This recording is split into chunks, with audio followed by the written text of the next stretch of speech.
la lección de esta semana, Josué circuncida a los varones. ¿Qué significa la circuncisión hoy para nosotros?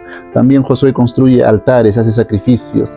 ¿Qué sacrificios hoy pide de tu parte nuestro Dios? También el Señor nos pide no olvidarnos de su ley. ¿Qué significa realmente no olvidarnos de su ley?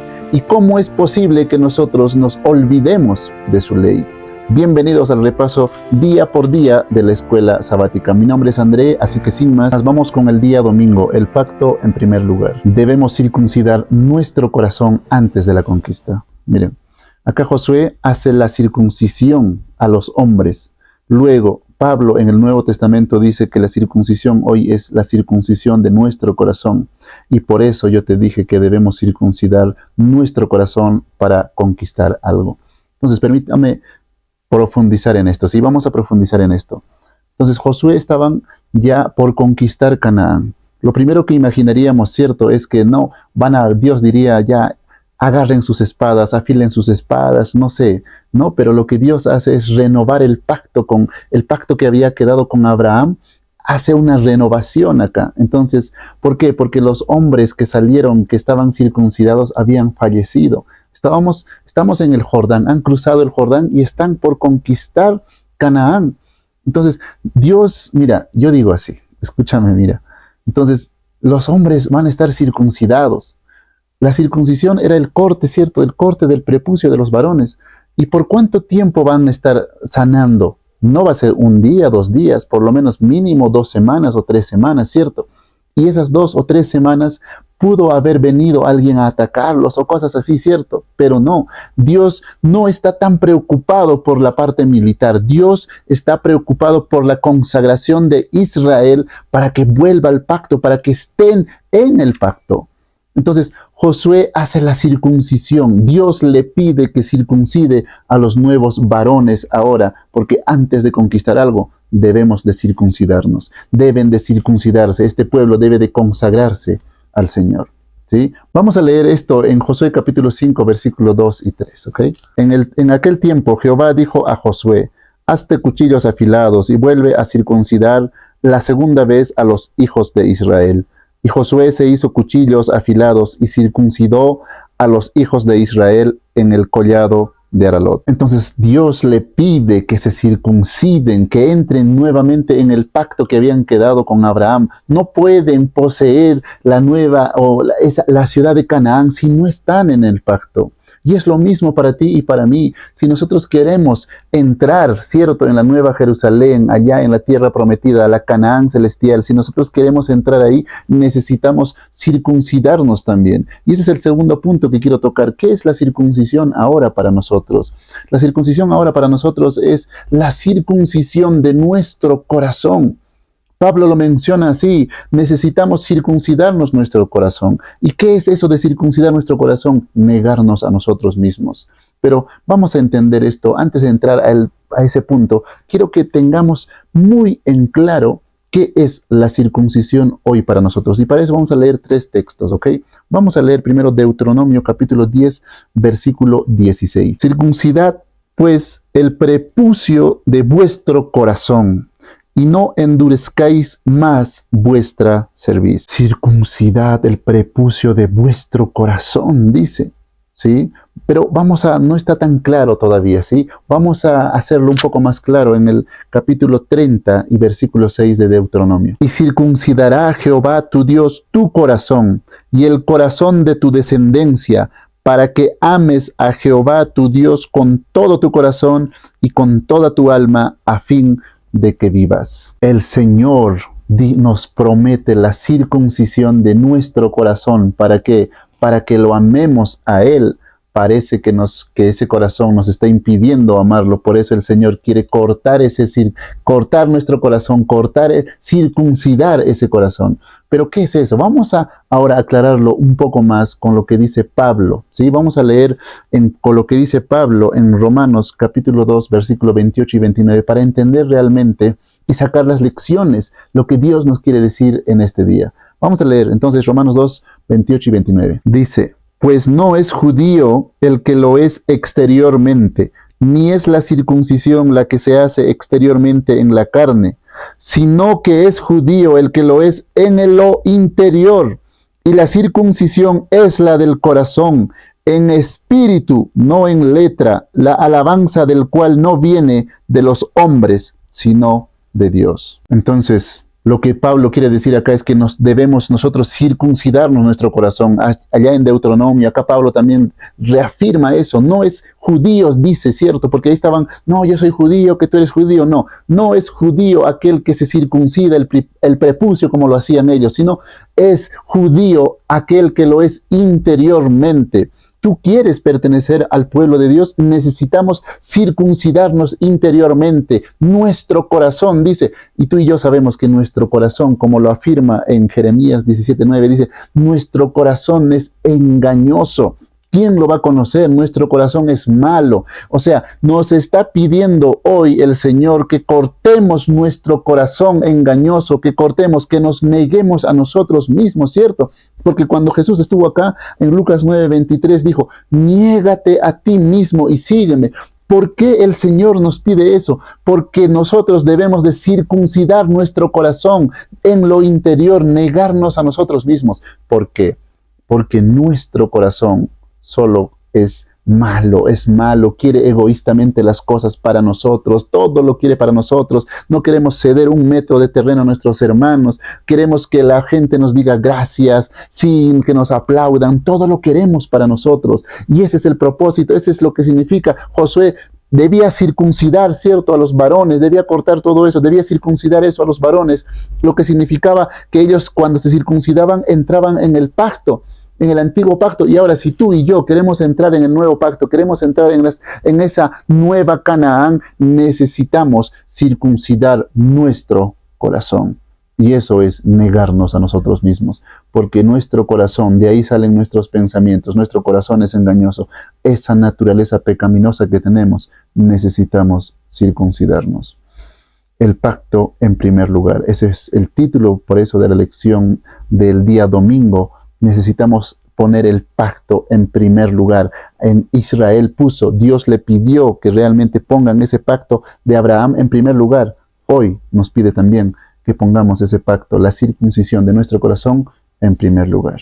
Vamos ahora con el día lunes, la Pascua. La Pascua apuntaba a la inmolación del Cordero, ¿cierto? Que todo representaba a la inmolación del Cordero, que es Cristo Jesús. Y cuando Cristo Jesús estuvo en esta tierra, Él instituyó ahora la Santa Cena. Él dijo, comed de mí y bebed de mí. Esta es mi sangre y esta es mi carne. Entonces, ¿qué significa realmente eso? Nosotros deberíamos realmente de vivir la vida de Cristo con su sangre, su vida realmente, comer y beber la vida de sangre. Ya no vivo yo, mas Cristo vive en mí. Vamos a profundizar en esto un poquito en este día, ¿ok? Entonces la Pascua conmemoraba la liberación de la esclavitud de Egipto, ¿cierto? Entonces en Éxodo 12 nos menciona que ellos tenían que sacrificar un cordero para poder que el ángel cuando iba a destruir, cuando iba a matar a todos los primogénitos, para que ellos no sean, cierto, que sus primogénitos no mueran, ellos tenían que pintar su puerta con la sangre del Cordero. Era el símbolo de la liberación, era el símbolo del sacrificio del Cordero. Entonces, este sacrificio era la liberación de la esclavitud. Ahora, cuando Cristo viene acá, ¿cierto?, nos libera de la esclavitud del pecado. Allá, recuerden bien, Israel estaba siendo liberado de la esclavitud de Egipto. Era la representación de la liberación de la esclavitud, que ellos estaban por 400 años ahí. Y ahora el Señor, cuando Cristo viene acá, ¿cierto? Vamos a leer en 1 Corintios 5:7 o en 1 Juan 1:29, dice, he aquí el Cordero que quita el pecado del mundo, dice Juan el Bautista, ¿cierto? Cuando estuvo acá. Entonces, ¿quién el que nos liberó ahora del pecado? Es Cristo. A ti y a mí nos liberó de la esclavitud del pecado. Pero necesitamos entender eso, porque recuerda, en el día anterior, en el día domingo, hemos estudiado que nosotros deberíamos de circuncidarnos de ese corazón engañoso. Ahora, en esta lección, en este día, la Pascua nos enseña que nosotros somos liberados de ese corazón engañoso.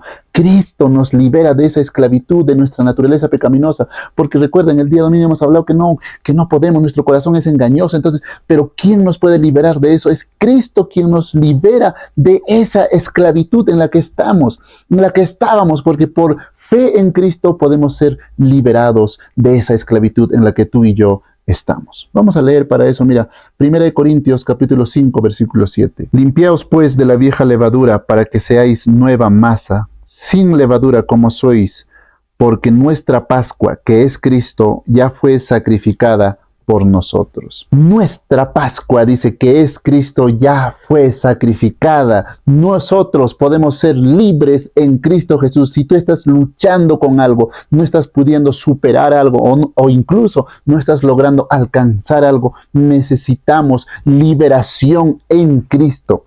¿Sí? Necesitamos liberarnos. Yo fui liberado de muchas adicciones en Jesús.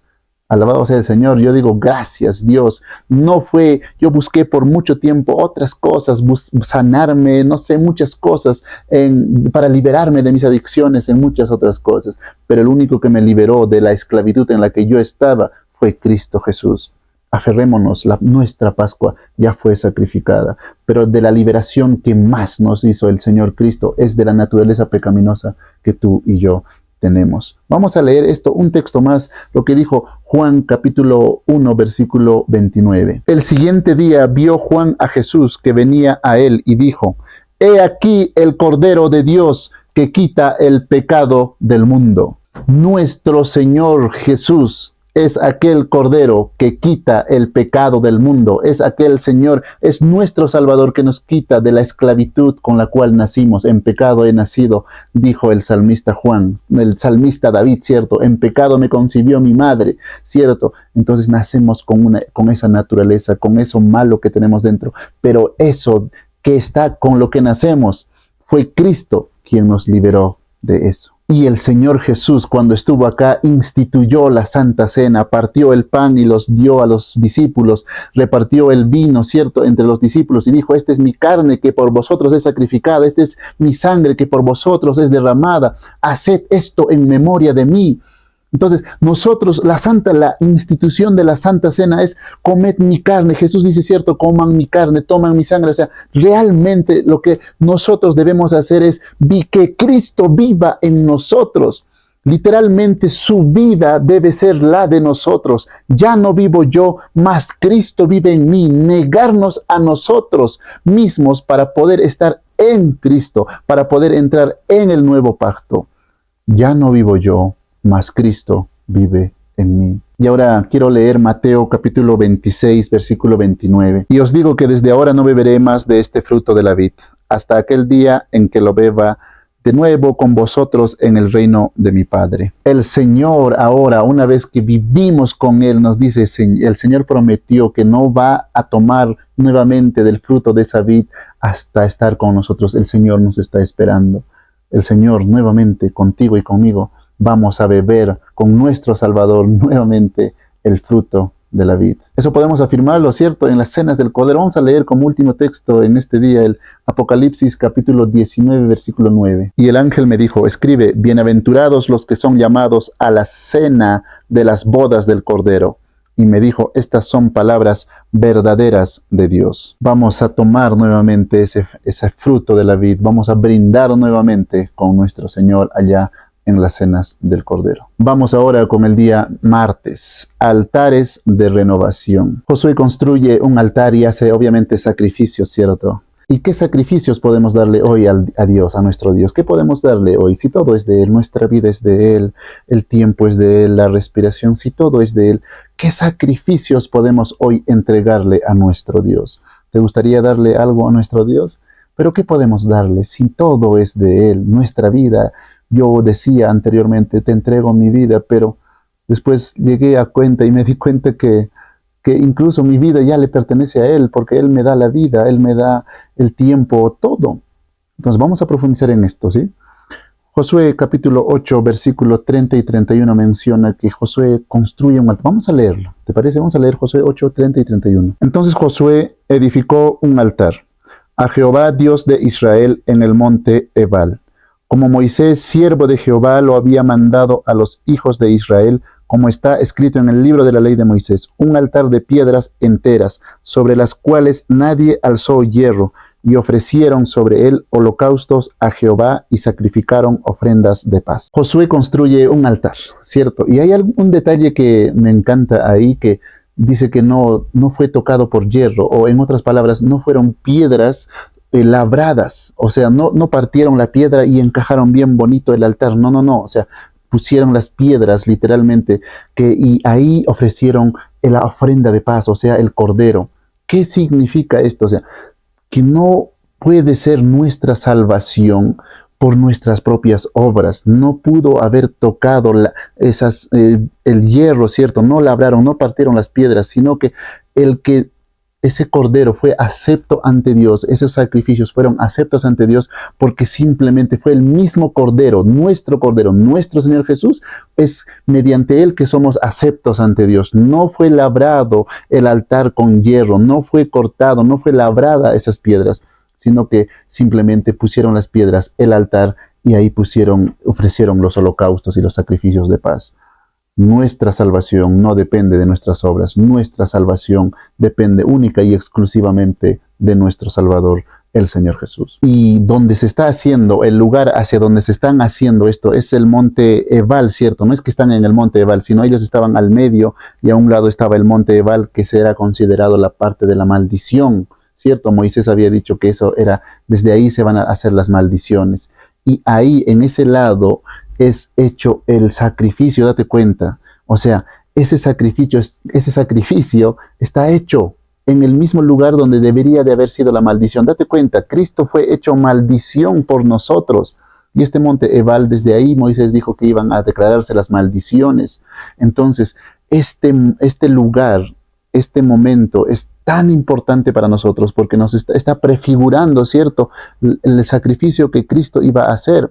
Ellos lo están haciendo ahí, desde ese lugar iba a declararse la maldición y ahí el sacrificio están haciendo para el Señor. Ahora, acá hay algo importante también, antes de ir a qué debemos sacrificar nosotros hoy, es el cumplimiento de la ley. Ellos cumplen la ley.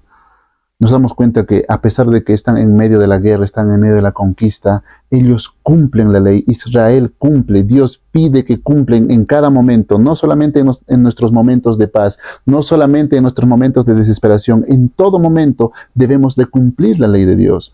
¿Por qué? Porque la ley de Dios, allá en el cielo, todo mundo obedece la ley de Dios. Todos obedecen la ley de Dios, los ángeles, el macrocosmos, el universo entero, las cosas tan chiquitas, pequeñas, obedecen a Dios. Y nosotros también tenemos que estar en obediencia a la ley de Dios. Y hoy ya no hacemos sacrificios, ¿cierto? Ya no sacrificamos corderos. Entonces, ¿qué deberíamos de nosotros sacrificar? La Biblia nos menciona que lo más sagrado para nuestro Dios hoy es un espíritu quebrantado. Vamos a leerlo, ¿te parece? Vamos a leer en Salmos capítulo 51, versículos 16 y 17. Porque no quieres sacrificio que yo lo daría, no quieres holocausto. Los sacrificios de Dios son el espíritu quebrantado, al corazón contrito y humillado no despreciarás tú, oh Dios. ¿Qué significa un corazón humillado? ¿Qué significa un corazón contrito, un espíritu contrito? ¿Qué significa despojarnos del orgullo, librarnos del egoísmo, negarnos a nosotros mismos y obedecer a lo que Dios dice? Esos son los sacrificios que hoy podemos darle al Señor. No podemos darle nuestra vida, te dedico mi vida, no. Lo que Dios más quiere, según el salmista, es el espíritu quebrantado y un corazón contrito. Niégate a ti mismo. Reconoce que Dios es nuestro Dios, que en Él está todo. Reconozcamos nuestros pecados y volvamos al Señor, arrepintámonos. Josué hizo sacrificios allá en Israel, en medio de la guerra, en medio de toda esa conquista que estaban en Canaán. Nosotros, en medio de todo lo que estás viviendo, podemos también ofrecerle sacrificio a nuestro Dios. Arrepintámonos y volvamos a los brazos del Señor. Ofrezcámosle ese sacrificio. Vamos ahora con el día miércoles, escrito en rocas. Josué escribe la ley de Dios y luego después de escribirla y empieza a hablar toda la ley de Moisés, la misma ley, todo al pueblo de Israel, a los extranjeros, niños, chicos, todo el pueblo de Israel escuchó la ley de Dios. ¿Por qué es tan importante la ley de Dios? Recordemos que la ley de Dios fue entregada a Moisés, ¿cierto? Allá en el Horeb, la ley de Dios fue entregada al pueblo de Israel para que el pueblo de Israel pueda mostrar los principios de la ley del gobierno de Dios al mundo entero. Ese era el propósito, ¿cierto? Que le entregó Dios al pueblo de Israel su ley y el pueblo de Israel tenía que mostrar los principios del gobierno de Dios al mundo entero. Ese era el propósito de Dios al inicio, ¿cierto? Pero recordemos, cierto, que la ley de Dios existe antes de la creación. Los ángeles cumplen, están bajo la ley de Dios. El universo entero está bajo la ley de Dios. Y tenemos que entender qué significa realmente estar en la ley de Dios. Y para eso no hay mejor ejemplo que el mismísimo Jesús. Jesús cumplió toda la ley. ¿Y qué podemos aprender de Jesús? Lo que más hizo Jesús es depender completamente de Dios, ¿cierto? Él dependía en las mañanas, madrugadas, oraba, ayunaba, hacía todo con dependencia de Dios y después lo daba a la gente para sanar, para dar bendición, para hacer milagros. La ley de Dios no es otra cosa que la dependencia de nuestro Padre hacia nosotros y luego darlo a los demás. Necesitamos depender de Dios, pero el ser humano está tan cegado que no conocemos la ley y no dependemos de nuestro Padre, dependemos de nosotros mismos. Yo me doy cuenta en mi vida que yo cuando no oro, no estoy estudiando mi lección, no estoy estudiando la Biblia, empiezo a depender de mis fuerzas y ahí ya me separé de la ley. Necesitamos entender que la ley de Dios no es otra cosa que el amor y la dependencia completa. Amor a Dios y amor al prójimo. Los dos se juntan en amor a Dios, ¿cierto? En el amor. Y eso, el amor, necesitamos depender del amor de nuestro Padre, del amor de Dios, así como Jesús lo hizo. Jesús dependía completamente de su Padre. Cristo no vivió para sí mismo. Cristo no fue egoísta. Cristo vivió para los demás.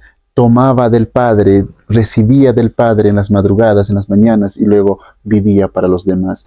Esa es la ley de Dios. Amar al prójimo. Cristo se negó a sí mismo a tal punto que se entregó por ti y por mí. Dios desea también hoy, así como Israel quería que revele a todo el mundo entero en los principios, el carácter de Dios, los mandamientos, la ley de Dios al mundo. Dios desea que tú y yo también podamos reflejar, revelar la ley de Dios al mundo entero, ya no viviendo para nosotros, sino viviendo para los demás, así como Cristo hizo. Tenemos que mirar a Cristo, reflejar a Cristo, mirando a Cristo, tomando, orando, viviendo del Padre, viviendo del amor de Dios para darlo a los demás. Pero el problema es que muchos de nosotros vivimos del amor de nuestra pareja, muchos de nosotros vivimos del amor de nuestros hijos, muchos de nosotros no estamos viviendo del amor de Dios. Y necesitamos volver a la ley de Dios. No estamos cumpliendo la ley de Dios. La ley de Dios es la dependencia total del Padre para poder ir y servir a los demás. Pero muchos de nosotros estamos viviendo más para nosotros mismos que para los demás. No estamos viviendo para Dios. Necesitamos vivir para Dios. Por eso el Señor es bien reiterativo, es bien insistente, es bien como que muy insistente, ¿cierto? En que dice, no te olvides de la ley, no te olvides de Dios, no te olvides de Jehová tu Dios. Mira, vamos a leer eso en Deuteronomios capítulo 8, versículo 11. Cuídate de no olvidarte de Jehová tu Dios, para cumplir sus mandamientos, sus decretos y sus estatutos que yo te ordeno hoy. Entonces el Señor nos dice, no te olvides, pero este olvidarte no simplemente es, me olvidé, como que diciendo, me olvidé del cumpleaños de mi esposa, wow, era ayer. No se trata de ese olvidarte, sino trata de que tú vivas como si Dios no existiera. Y hay cosas que nos impiden olvidarnos de Dios. Mira, vamos a leer el versículo 14 de Deuteronomios, del mismo capítulo que estábamos leyendo, ¿sí? Y se enorgullezca tu corazón y te olvides de Jehová tu Dios que te sacó de tierra de Egipto, de casa de servidumbre. No te olvides, dice el Señor. Puede que el orgullo nos haga olvidar de Dios, diciendo, no, todo lo que conseguí, todo lo que tengo hasta este momento, no es gracias a Dios, es gracias a mi esfuerzo. Yo lo hice, yo conseguí el carro, mis hijos, yo hice estudiar a mis hijos. Todo el orgullo hace que nos olvidemos de Dios. Recuerda, no, olvidar, lo que acá se refiere olvidar, no es aún olvidar, sí, me olvidé del cumpleaños, me olvidé de ir al mercado, me olvidé de botar la basura. No, de olvidar, acá el Señor está hablando de un olvidar de la devoción, de abandonar, de dejar de tener esa lealtad a Dios, de no tenerlo presente, de olvidar que acá Dios está hablándonos, es de no tenerlo presente, de abandonarlo, de no serle leal a Él, de no depender de Él, sino empezar a depender de nosotros mismos. Ahí estamos fuera de su ley. Necesitamos recordarnos constantemente que nosotros somos criaturas y que nosotros dependemos completamente de nuestro Dios para vivir. Nada de lo que tenemos es de nosotros. Todo proviene de Dios. No permitamos que el orgullo nos haga olvidar de nuestro Dios. Vamos ahora con el último día, el día jueves, anhelando su presencia. Josué instala el tabernáculo en el centro del pueblo de Israel. Ahí ya estaban repartiéndose el terreno, todos estaban ahí, las tribus estaban ahí, las Rubén, todos ellos estaban ahí, pero Dios, el tabernáculo, se puso al centro del pueblo de Israel. En nuestra vida, Dios tiene que ser el centro de nuestra vida. Vamos a leer, mira, Josué capítulo 18, versículo 1. Toda la congregación de los hijos de Israel se reunió en Silo y erigieron allí el tabernáculo de reunión después que la tierra les fue sometida. Ellos erigieron el tabernáculo ahí. Era un sitio estratégico al centro, accesible para todas las tribus, al medio, al centro. Dios quiere ser el centro de la vida de Israel, quería ser el centro de la vida de ese pueblo, ¿cierto? Y Dios hoy aún quiere ser el centro de tu vida. El tabernáculo fue erigido ahí. Y ese tabernáculo, recuerden, el tabernáculo prefiguraba, ¿cierto?, a Cristo. Cristo es en donde Dios, el tabernáculo, ahí Dios, la Shekinah y todo era de ahí, ¿cierto? El tabernáculo era la presencia de Dios misma ahí. Ahora, en Cristo, dice la Biblia, se tabernaculizó en Cristo Dios. Dios mismo, Jehová mismo estuvo o es Cristo, ¿cierto? O sea, se tabernaculizó la presencia de Dios misma en Jesús. Hoy tú y yo también podemos erigir, podemos plantar, podemos tener ese tabernáculo en nuestra vida. No solamente los del pueblo de Israel pudieron haber tenido ese tabernáculo. Tú y yo podemos poner el centro del tabernáculo en nuestra vida. No es que podemos, necesitamos, es necesario, es una necesidad que Cristo, el verdadero tabernáculo, ¿cierto?, en el que se tabernaculizó todo, debería ser el centro de nuestra vida. Dios estuvo en medio de Israel y ahora Cristo, nuestro Salvador, tiene que estar en nuestra vida. Tenemos que estar, no, cuando digo nuestra vida, tiene que estar Él. Ya no vivo yo, mas Cristo vive en mí. Vamos a leer Apocalipsis 21, capítulo 21, versículo 1 al 3. Vi un cielo nuevo y una tierra nueva, porque el primer cielo y la primera tierra pasaron, y el mar ya no existía más. Y yo, Juan, vi la santa ciudad, la nueva Jerusalén, descender del cielo de Dios, dispuesta como una esposa ataviada para su marido. Dios siempre ha querido habitar en medio de su pueblo. Allá en Israel, mediante el tabernáculo, en el centro, ahí Dios quería estar. Ahí Dios estuvo dirigiendo a todo en el centro. Cristo vino, se tabernaculizó acá y Dios quiere vivir en medio de nosotros, en nuestra vida. Ya no vivo yo, mas Cristo vive en mí, para poder accesar, ¿cierto?, a la patria celestial. Y ahora en Apocalipsis menciona, ¿cierto?, que la nueva Jerusalén, Dios mismo, el tabernáculo de Dios va a estar en medio acá, en medio de la tierra. Este será el centro de todo para el universo entero. Dios siempre ha querido estar con nosotros. Dios, nuestro Padre, nos ama tanto. Nunca podremos entender el amor de Dios y lo estudiaremos por toda la eternidad. Nos vemos la siguiente semana. Te mando un fuerte abrazo. Si aún no te has suscrito al canal, suscríbete, que semana a semana estamos estudiando la lección de escuela sabática. Te he dejado un link acá abajo para que te unas a una comunidad en WhatsApp. Nos vemos la siguiente semana. Bendiciones.